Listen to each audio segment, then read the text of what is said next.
We're back again. Now, we have to discuss some things. I missed the last download on Friday, and it was for a good reason. So we're going to get into that. But I've also got some topics that I'm going to talk about today, too. First and foremost, I was involved in a car accident.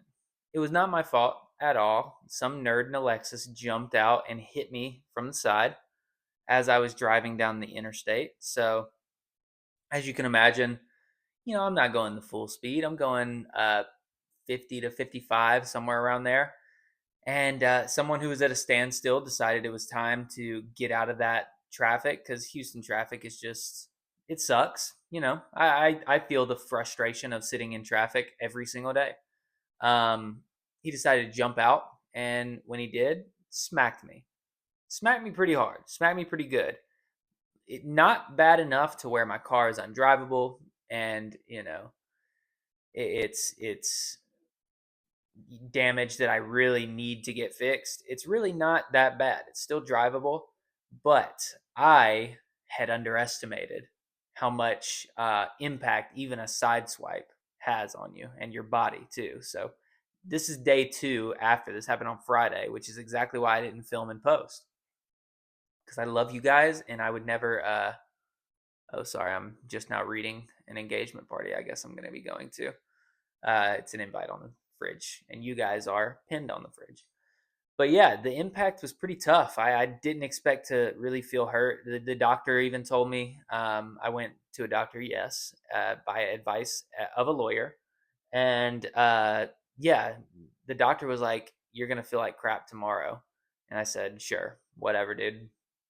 Man, he was not lying. It wasn't as bad as I thought it was going to be, or like I had a lot of conceptual. Shut the fuck up.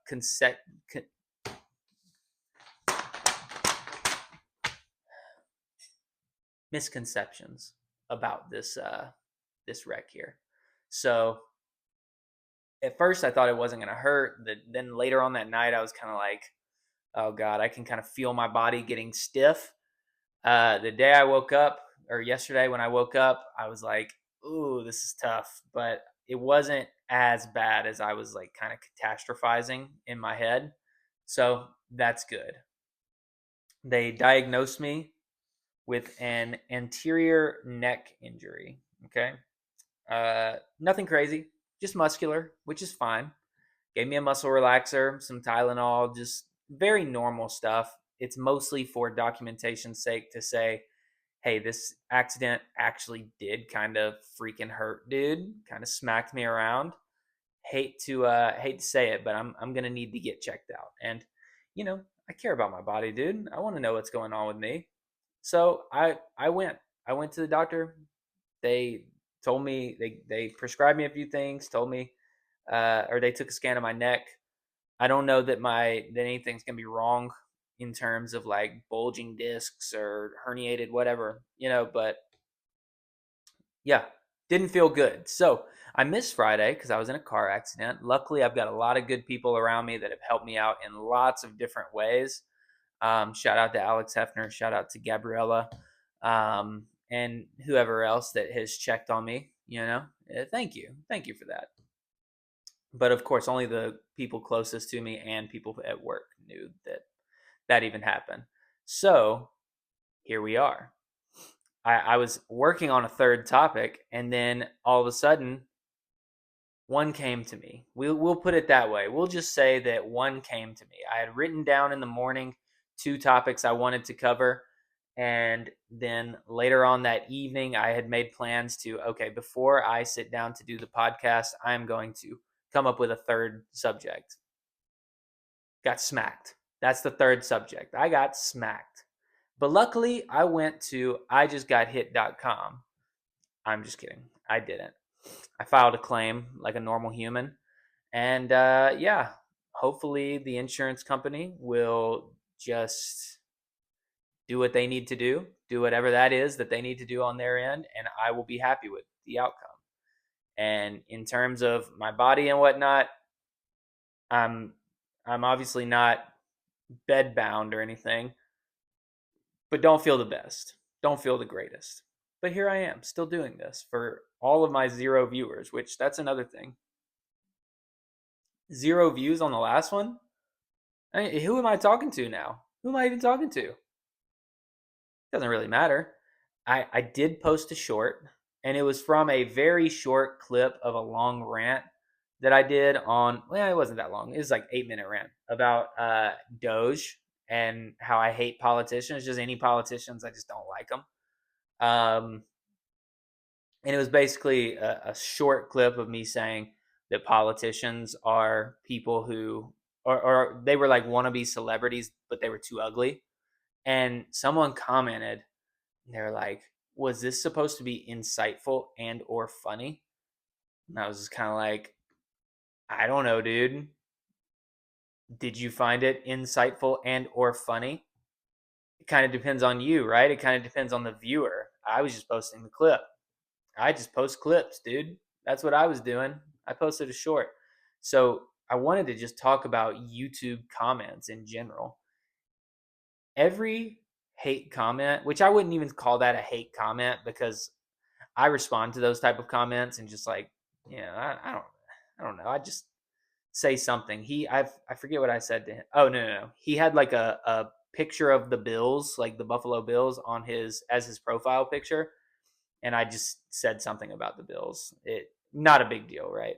Right. But every time I've ever gotten a hateful comment, not beside like that one I'm not really counting because that's just like some guy sees it and he probably just doesn't like my face or my voice or what I said and is just like, okay, screw this guy. I'm going to comment on this, which, by the way, weird energy to have someone posting their face and their likeness and their image and they're chatting to a apparently a 0-person audience, and you choose to just like comment something like that's weird. I don't think it's hateful. Like I just think you're weird, which, whatever. Have I ever had my fair share of or done my fair share of hateful comments? I'm sure I did. I remember a few times maybe in with people I didn't know on Twitter before. It's like I just had my I was like 17 years old and I'll tell you this, I wasn't doing good. 17-year-old Chance was not doing well. He was an angry young man. He was an angry, sad, broken young man. So a level of sympathy is required for these types of people. Not sympathetic enough to say, "Hey, I hope you get to feeling better," or "Hey, like what's wrong, man? Let's talk this out." Listen, you can have a level of empathy, but at what point are you going to be wasting your time? Like these guys, they don't want to hear that shit. They just want to make a comment, get a reaction out of you, and then move on. That's all they want. Or a lot of these people just like keep the reaction going. They try to keep getting a reaction out of you. A fun little sport that I've done is I've gone and checked them out, right? So on YouTube, very easy to get away with things, right? Very easy to just comment a hate comment.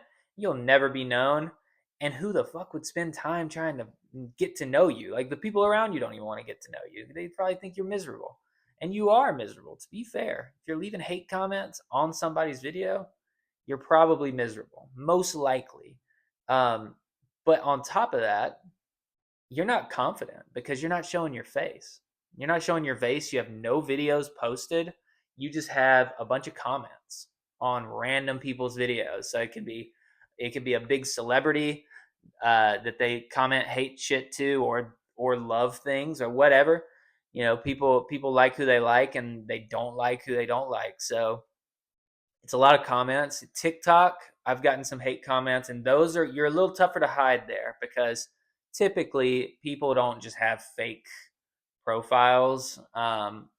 That's not true 100% of the time, but what I've found is anytime someone has made like a actual fucked up comment.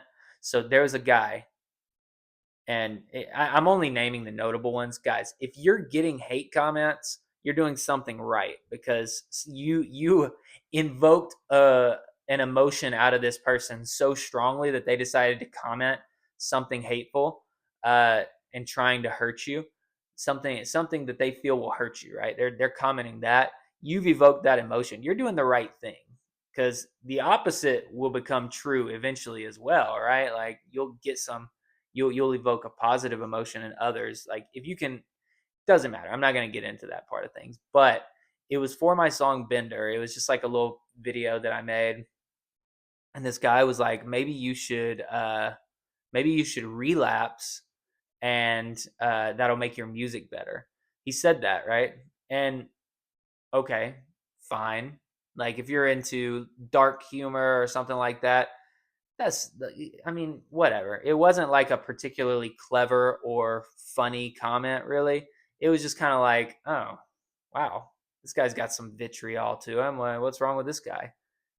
I immediately found out what was wrong with him. I clicked on his profile. I just looked at his profile, and I've got videos on my profile of me moving a crowd. I've on my music channel, I've got 1,400 subscribers that are pretty interactive. They comment, they like that song in particular. I've moved crowds, like I said. People sing along at shows, and I look at his profile. He's also an aspiring musician, um, but he is not very good. Doesn't have a lot going for him. Just doesn't. And so I'm not necessarily saying go look at their profiles and come to that conclusion yourself. I'm just saying a safe assumption would be these people are miserable in their own skin. So just let it go, man. Like you can respond if you want to. I choose to respond, but it's I'm at a level right now where I'm trying to get to a point where I don't respond. And it's not a me thing; it's more so of an engagement thing at this current moment. I mean, on a channel with 5 subscribers and like no views, which by the way, um, any engagement is pretty good engagement. I think as long it's I think it's not bad. So I engage with them at this current moment. Eventually, will it get to a point where I don't choose to engage? Of course. And it's probably going to be sooner than even I think. But at this current moment, I was like, yeah, I can engage a little bit. On the music channel and music stuff, I don't choose to engage really, because it's just like, I don't know, it's not really for me. Like, I've built enough confidence in the music stuff to one know that it's not going to be everybody's cup of tea.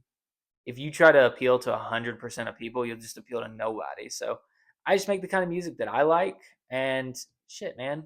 If people like it, then they like it. But if they don't, then and it makes them feel so strongly that they need to comment hate, whatever.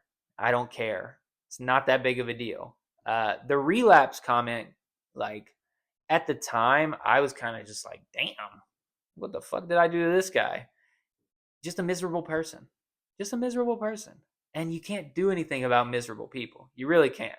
They're going to be miserable no matter what. If you try to put them down more, they're going to be miserable. If you try to lift them up, they're going to be miserable. They want you to be miserable with them. So I don't know. That's my little spiel on YouTube comments. So just don't let it get to you.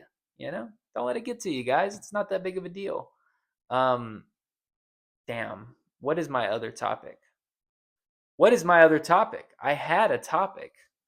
I'm going to go find it. Oh, my computer's right here. Look at that. I just recently offloaded all of my stuff for my Mac. So I've got a nice little external hard drive. And on top of that, I will be shooting a lot more videos now too. I've got some new equipment that I'm excited to get started using.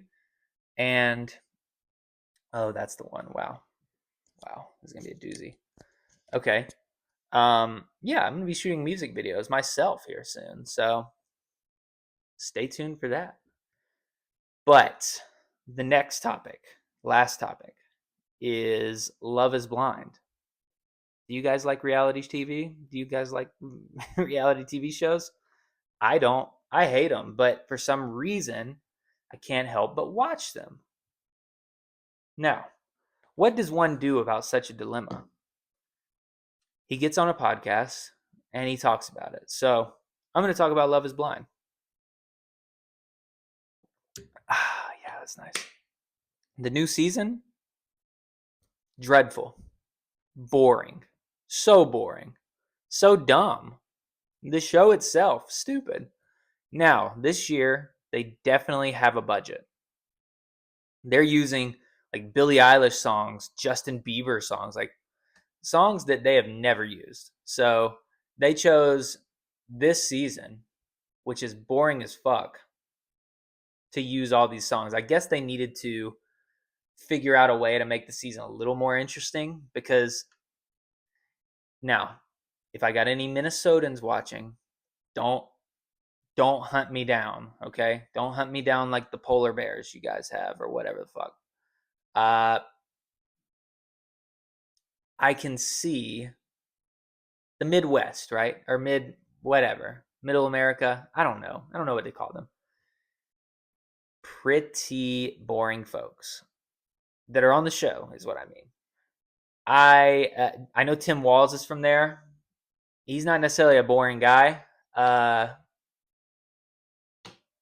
you know what? Let me just drop that part. Um Why did I say that? Okay. We'll cut that out. They're boring. Every guy there looks the same, and there's nothing going on. The pod or the yeah, I almost said the podcast, but in the pods where they were talking to each other, everyone was. I just like icked out, cringed out the entire time. It's like, dude, this sucks. Y'all suck. Y'all are boring. And the one time there was any type of interest at all was when this one guy and this other guy were interested in the same girl, and the girl was a fucking psycho, absolute psychopath. Um, I know because the way she was moving around and the way she had like a 111 tattoo.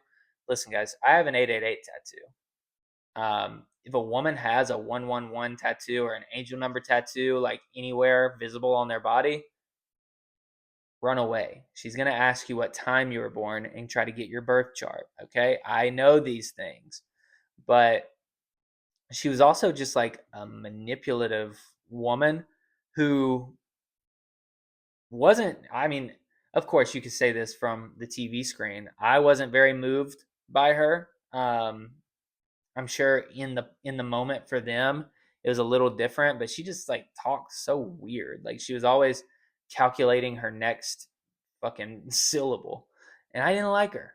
I didn't like her at all. I don't remember her name, but I didn't like Madison was her name. I didn't like her. And the two guys were just nice, normal guys, which, by the way, makes for boring TV. Very boring TV. So I don't know. Love is Blind sucks. Netflix should really work a little harder on the casting for it. But yeah, that's really all I got, guys. I don't want to talk about Love is Blind anymore. And if I'm honest, my neck is just kind of like sore right now. So I want to go lay down. But I'm glad I got to talk a little bit about a little bit, right? You know, a little bit of something is better than a none a bit of something, you know? So I am going to get out of here. But first, I must walk towards the camera, which is the most dreaded part. So give me 1 second and I'll just walk right past you. And goodbye.